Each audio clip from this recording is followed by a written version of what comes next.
Hi, Anil Nair here. Ratio proportion previous year question concept ని మనం discuss చేద్దాము. In a collection of rare coins, ఒక అతని దగ్గర కాయిన్స్ ఉన్నాయట. అవి రెండు రకాల కాయిన్స్. అదేంటంటే one gold coins and non gold coins. G:NG. There is one gold coin for every 4 non-gold coins. 1:4.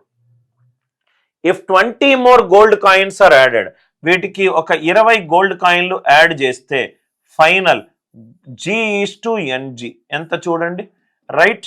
If 20 more gold coins are added, the ratio of the number of gold coins to that of not gold coins will be 2:3. నేను ఏం add చేస్తున్నాను sir? Gold coins add చేస్తున్నాను. ఏది add చెయ్యట్లేదు? Non gold coins. ఆ non gold coins ని same చేద్దాం. దీనిని 3 తోటి లబ్ధం చేద్దాం, దీనిని 4 తోటి లబ్ధం చేద్దాం.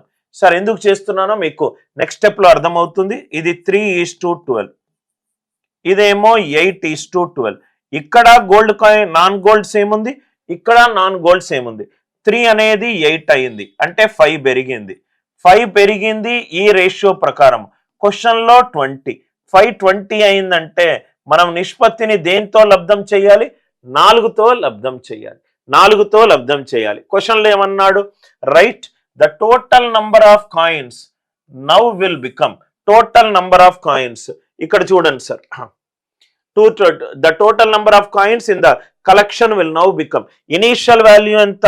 15 4 60. ఫైనల్ వాల్యూ ఎంత? 24 ఆర్ 80. ఫైనల్ అడిగితే ఆన్సర్ 80, ఇనీషియల్ అడిగితే ఆన్సర్ 60.